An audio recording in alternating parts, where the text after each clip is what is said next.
आज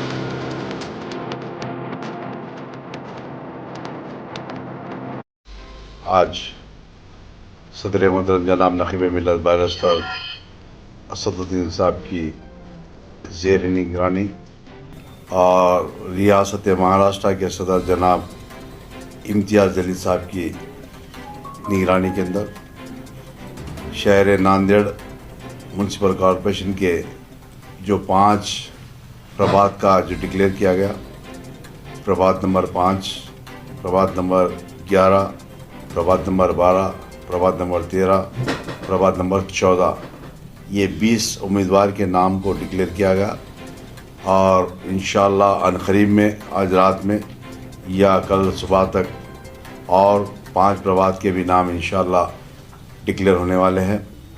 और मैं मुबारकबाद देता हूँ सबसे पहले कि हमारे इम्तियाज़ जलील साहब को और सैयद मोइन साहब को, फेरोज़ लाला साहब को, मिर्ज़ा अमजद बेग साहब को और जो नांदेड़ की जो मजलिस की टीम है पुरानी, उन तमाम को मुबारकबाद देता हूँ जिन्होंने काफ़ी मेहनत करते हुए अल्हम्दुलिल्लाह इस बार जहाँ पर भी हमारे उम्मीदवार मजलिस के उम्मीदवार इलेक्शन लड़ेंगे, अल्लाह की ज़ात से उम्मीद है कि इंशाअल्लाह इस बार पूरे के पूरे कामयाब होंगे।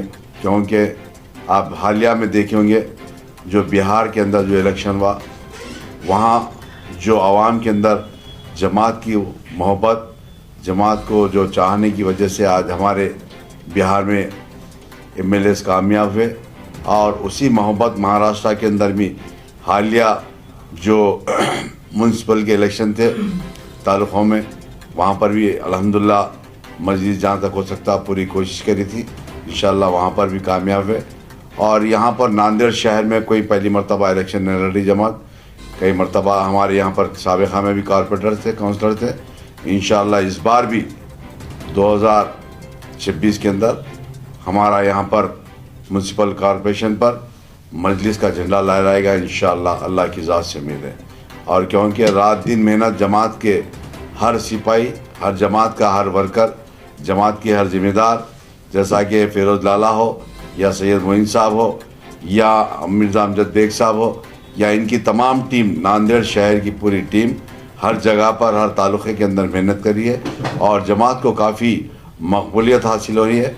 आवाम देख रही है कि हिंदुस्तान के अंदर सदर मोहतरम जनाब नकीब मिल्लत बैरिस्टर असदुद्दीन साहब के जो कारनामे हैं और जो ख़ास तौर से मुस्लिम माइनॉरिटीज़ के लिए या दलितों के लिए OBC के ताल्लुक़ से जो बात करते हैं पार्लियामेंट के अंदर, पार्लियामेंट के बाहर, इन तमाम चीज़ों को अवाम गौर करते हुए इंशाअल्लाह इस बार महाराष्ट्र के अंदर और नांदेड़ शहर के अंदर इंशाअल्लाह हमारी जमात हर जगह से कामयाब होंगी। जनाब, इतनी बड़ी तादाद में कांग्रेस के पूरे कारपोरेटर्स MIM में शामिल हुए, जिससे पूरे महाराष्ट्र की सियासत में भूचाल सा आया, इसके पीछे क्या वजह है? आप देख रहे होंगे कि महाराष्ट्र के अंदर जो राष्ट्रवादी अजीत पवार साहब की पार्टी है वो BJP से अलायंस है और कांग्रेस का हाल तो बहुत बुरा हाल है। आप गौर कर रहे होंगे हिंदुस्तान के अंदर ही, महाराष्ट्र के अंदर ये तमाम चीज़ें हैं, आवाम गौर करी है, आवाम देख के मजलिस के ऊपर भरोसा करती है और इस बार इंशाअल्लाह पूरा भरोसा करने के बाद आवाम का पूरा फैसला देखकर जितने भी कांग्रेस से मजलिस के अंदर शमूलियत इख्तियार करें। लेकिन ये भी इल्ज़ाम आयद किया जा रहा है कि इसके पीछे BJP के नाम के आला कायदे थे, वहाँ कांग्रेस के लोगों को मजलिस में भेज रहे। वैसा तो नहीं होता क्योंकि नांदेड़ की आवाम तो जानती है यहाँ के जो साबिक़ा जो MLA थे, जो साबिक़ा CM थे, उनके कोसी पार्टी के अंदर है, उनके क्या कारनामे हैं, तमाम चीज़ें आवाम जानती है, नांदेड़ शहर की आवाम जानती है। गुज़िश्ता दिनों वीडियो वायरल हुआ था, अशोक चौहान के घर पर जो साबिक़ कारपोरेटर है वो वहाँ से निकलते हुए नजर आए, उसके बाद यहाँ इंटरव्यू देने भी आए थे। कांग्रेस के हमारे से उनको कोई ताल्लुक़ नहीं है ना। जो उम्मीदवार आपको इंटरव्यू दिए थे उनको टिकट देंगे क्या? जहाँ तक हो सकता है पूरी कोशिश कर रहे हैं, उनके हालात मालूम कर रहे, सर्वे कर रहे, सर्वे करके रिपोर्ट लेकर दे रहे। वो फैसला तो जमात कर रही है, जमात कर रही है। पार्टी में इतने बड़े लोग कांग्रेस से आने के बाद पार्टी के जो वफादार है उनका क्या है मुस्तकबिल? इंशाल्लाह उनको भी जहाँ तक हो सकता है, जहाँ कहीं ना कहीं एडजस्ट करने की कोशिश करें इंशाल्लाह। एडजस्टमेंट से मुराद 21 जगहों पे दिया ना। दिए ना अभी तो बहुत सारी जगह पर दिया ना उनको नहीं।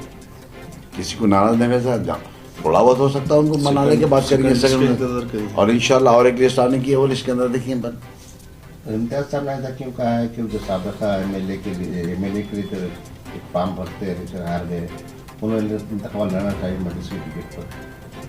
नहीं, वैसा तो नहीं गए, वैसा तो नहीं है। उन्होंने कहा था कि तो एमपी एमएलए के लिए टिकट मांगते मजलिस से, लेकिन नाकाम हो गए, उन्हें भी इलेक्शन लड़ना चाहिए। क्यों कहा मतलब कुछ नहीं, यहाँ के ताल्लुक से तो नहीं कहा ना, दूसरी जगह कहीं क्या दूसरी जगह का होगा, यहाँ का तो नहीं है ना। कौसर साहब आइन इलेक्शन के टाइम पे इम्तियाज जलील साहब के बहुत वफादार साथी फारूक शाबली ने जमायम के सभी ओहदों से इस्तीफा दे दिए। वो जबकि एक आदमी के ऊपर 2-2 जिलों की जवाबदारी थी, पूरे महाराष्ट्र के कारगुजार थे। उस ताल्लुक से महाराष्ट्र के सदर खुद जवाब देंगे 2012 का दौर वापिस आएंगे। इंशाल्लाह।